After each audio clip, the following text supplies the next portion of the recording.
I didn't do that. Get it now. All right, y'all. We trying to get this fist thing together. Good evening, everybody. My name is Ebony Johnson. I'm one of the GDL commissioners. We just had GDL22 welfare and Black Oh, get families. in for We're that. laughing about some technical things behind the scenes. But I'm along with my other commissioners, Dr. Bruce Strobel, who ran tech tonight, Professor AJ Lowe, who kept time and did audience Q&A. And we're newly introducing, though not new to the stage, Shala McDonald as a GDL commissioner. She is a legal practitioner. Did I get that accurate? And she's on Yes. the other side of the pond in Canada. So we're grateful to have an international GDL International now. yeah, right. International GDL Commissioner Moving on join now. us. So this was number 22 tonight. We had two new debaters, Kamani White and Johnny Espinal. They were both very excited to have this debate. They are with each other in other groups and platforms where they disagree and have various discussions. And so they were eager and excited to debate on this platform. How did y'all feel about their performance? I'll go first. I think that although let me say this, I greatly appreciate both of those gentlemen coming up and debating. You could definitely tell it was their first time. With that being said, I think that they seem just a little bit ill prepared. And I base that I'm only saying that based off of their opening statements because we've had this conversation before. Usually, your opening statement is going to set the tone for how you debate. And their opening statement didn't seem as rehearsed, and some of it seemed to jump around a lot. Also, I think they could have had a better use of time. Um, you saw a lapse of the of time usage when it comes to the opening statement, when it came to the question and answer, and when it came to the most important one of the most important parts, which is the closing argument. You see just a pretty much lapse of time. Johnny tried to use all of his time, but he ended up rambling a lot towards the end. It didn't sound like he was like he was focusing in on points, but trying to hit a whole lot of stuff at one time. Other than that, that was my view of their debate. I do feel as though Kamani offered a lot of facts. He did from his opening statement to his Yes. closing statement. He did offer facts throughout each of the rounds. Statistics. Yes, Yeah. statistics. Yeah, Yeah. thank you, Shala. Bruce. Yeah, okay, so just to kind of piggyback a little bit off AJ here, I didn't really expect any of them to come in as professionals, right? Especially when you announce what they do, again, I expected them not to come out like a legal practitioner. However, I actually found that irrespective of Kimani continuously citing facts, I didn't think that he made a causal link between some of the things that he's listing as, downfalls for the Black community and how welfare actually contributed to that. He never made it. Yeah, he seemed like he had a lot of things that are happening in the community as a result of systemic racism. But in terms of welfare being the issue, he wasn't able to make that definitive link. I want to say, Shala, is that a fallacy of composition? I can't think of the exact fallacy that is, but when you say just because something happened or preceded another event, that it's the cause, that doesn't prove causation. And in any logic and reasoning class or any kind of instruction they teach you, that's one of the first fallacies you want to avoid. And he fell right into it. Which is why with Johnny now, although he may not have cited or spoke more factually, you can see that he's been in a lot of conversations about these things because he was able to at least come back and say like something as a defense as to why that happened. So, I actually felt like he was the stronger debater out of the two of them based on what it was that was being discussed. Interesting. I always look to when we have people who don't use up their time in the opening and closing statements, I think everything falls on the lightning round then because they really in the Q&A. I thought both were equal in the Q&A. I held them as equals, even though I may have disagreed with some of the stuff that Kamani was saying. I thought that his answers were just as adequate as Joni's. However, in the lightning round, it's tough. I still have to sit and digest it a little bit before I determine who really came out on top there, because I thought it started with Kamani just kind of reading off of the paper, and Joni was sitting there, and then finally he jumped in and he started to kind of rebut some of his statements. But this is actually a much closer debate than we've had in some time. It is. Did y'all feel like Johnny conceded? He did mistakenly. I think he did it by accident, but he mentioned that those welfare policies did hurt some Black families, and I don't. Was their premise exclusive to this? He said welfare state policies eroded the African American family. Not only that, he said something that I thought was very interesting that I'm surprised his opponent didn't jump on, which is the fact that he said that marriage is not a contributing factor to a family unit. Which as soon as he said that, I was like, oh man, you just left yourself open. I don't think that his opponent caught that, because that would have been a perfect time to pounce.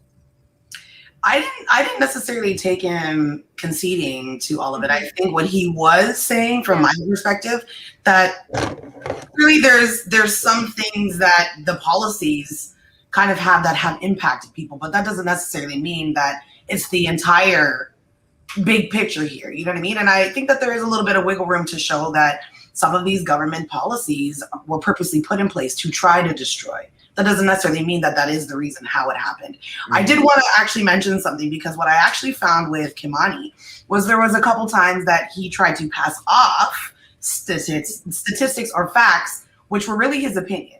And a couple things in particular, when he spoke about, women letting men, getting the man out of the house. I find that this is something that hasn't actually been statistically proven. In fact, it's just more people's assumptions as to women who love these men and had children with them, but are like so okay with, just get out because we're going to get a little bit of food stamp money. You know what I mean? Like, there's no facts to actually prove that. In addition to the fact that I actually looked it up while they were talking. And Native Americans and Alaskan individuals actually have high rates as well. And they have their own concerns in their community that may differ from African Americans, but they're not, like the policies there didn't apply to their families, which is funny. When he was asked, Kimani defaulted to just white and Black people. Mm-hmm. Binary. That's right. So, one of the things being is that if 6.6% of white Americans take social assistance versus, let's say, 17% of Black Americans or African Americans, then we have 26% of Native Americans. Statistically, Black and Native Americans might be higher. But the fact of the matter is you are now judging the entire white community based on their social capitalist and elitist construct. Mm-hmm. Therefore, you kind of can't judge African American people as a whole against just one part of the demographic. You got to look at the bigger picture, and I didn't think he did that. Absolutely. And see, this is something I was waiting for Joni to jump in with that kind of analysis, and he did it kind of happenstance, where he was just like, you think women will just give up the man that she loved? And then he gave some anecdotal evidence of his own personal experience, but he needed to kill that argument to come out of this with a clean victory. And I think he failed to do that. Kind of just how you presented it right there. That's the kind of what level you got to be prepared for when you're going into a debate where someone's going to bring that kind of foolishness. That's the standard argument people have used to justify this argument that welfare destroyed the Black family, or that basically, which is de facto blaming it on the Black woman, saying that Black women kicked all the men out the house, and that's why. I laughed to myself when Johnny said, I made $41,000, $41K last year, and I still got my woman didn't kick. We still together like That was a good line. And if you guys will allow me to use another point, so he also. Oh, go ahead. No, go ahead. He also spoke about Nigerian and Ghanaians. Ghanaian. Right? Now, as somebody who doesn't live in America, I want to just make a very quick statement, and this is not to obviously put down, but I think what happens sometimes is some African American people not really understanding what it's like outside of America don't notice that a lot of the Nigerians, for example, that come here, many of them are actually almost hand-selected in the sense that you're going to find more of the Nigerian people in the workplaces with African Americans who have education and they have money, right? So they're sending most of their best representatives out of their country. When you go to Nigeria, there's 200 million people there. There's a whole section of people who are in poverty. Exactly. And those would be the people that you would then judge against African Americans, because in America, white Americans have placed African Americans at the bottom. So it's hard to judge a Nigerian with money and education against an African American person who unfortunately has been subjected to systemic racism and been impacted. Let me say, it's basically comparing the regular team against the all-star team. That's right. And I feel like that's not a fair comparison, because you can't take an African American person that has been subjected to so much in America and then judge them against a Nigerian person who, again, has education that's usually university. They have a different culture in Nigeria. And so, again, they're sending some of their best representatives out. So guess what happens? Many of those Black Nigerians come here and they assimilate. Whereas African American people typically want to push back against the system. So again, you're not going to see the same responses from those people. It's not a fair assessment. I wouldn't go that far. I wouldn't call them middle class whites, but I get your point. United States of Anonymous. Yes. But real quick, can we look at where we are on the card to see what the scores are looking like? Okay. All right. 8 responses in so far. Let's see what they're talking about. Okay. Woo! Right now, we got two for a draw, two for the negative debater, Joni, and we have 4 votes for Kamani. So we're going to give a few more minutes for people to get more votes in, but right now, Kamani is leading. And, that makes sense to me. But some lower scores, you look at that. Joni, he got 3 people gave him a 13. He got 1 15, seems to a 16. He did get 1 score of 18. Ooh, look, that's a 5. So that's a 5. Yes. But then let's look at Kamani. Okay. This is really diverse. Yeah. So people saw this debate differently. He had one, somebody gave him a 19. That's a pretty high performance. And then we look at some of his, look at that. Only one voter saw both of them as superior with their rebuttals. Everybody else cast them on this side, poor or average. Elocution. Kamani got a 4 in elocution, but you see, nobody thought they spoke too well. I thought Kamani did keep looking off to the side. He wasn't making eye contact.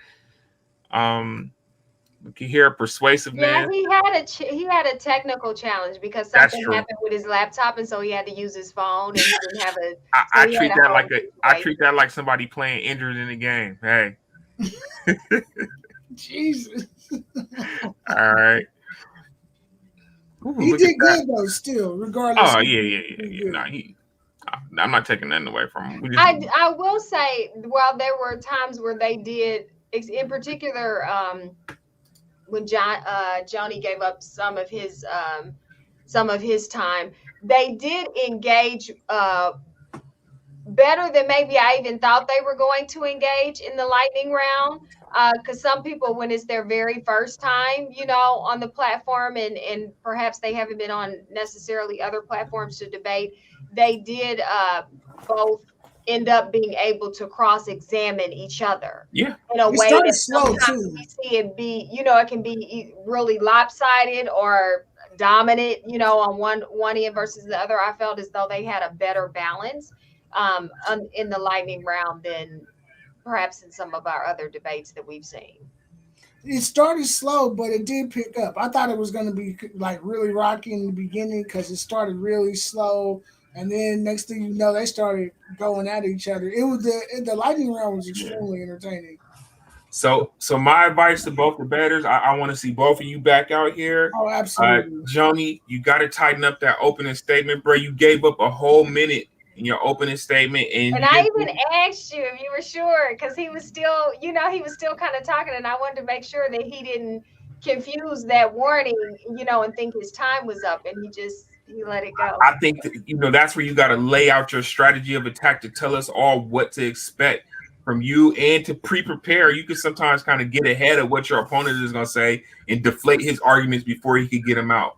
So please take that criticism if you don't mind. I cannot stress that enough, that a prepared, well rehearsed opening statement will shift. It's the game changer in the debate. Like you said, you can control the flow from that. You can say things that might rattle your opponent, right? Mm-hmm. That throw them off their game. You can put out something that will deflate your opponent's argument, so that leaves them scrambling for something else, right?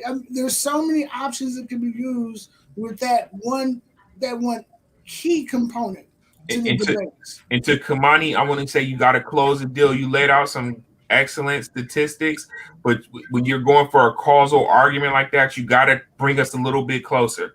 And while it looks like you're going to get the win tonight against a veteran opponent, they may have picked apart some of those things in the future. So just that's some advice I will offer y'all. And of course, every time I watch these debates, it makes me better at debating myself, because I get to learn from other people as well. So I thank both of y'all for participating tonight. Yeah, and if I can also just tell you guys as well, when doing debates, always try to start with the end. It's something that we practice in the legal field. Get your answer and work backwards, because then you can figure out, if this is what it is that I'm trying to prove, what pieces do I need to get to that point. So it's always good to start with your end and then work back.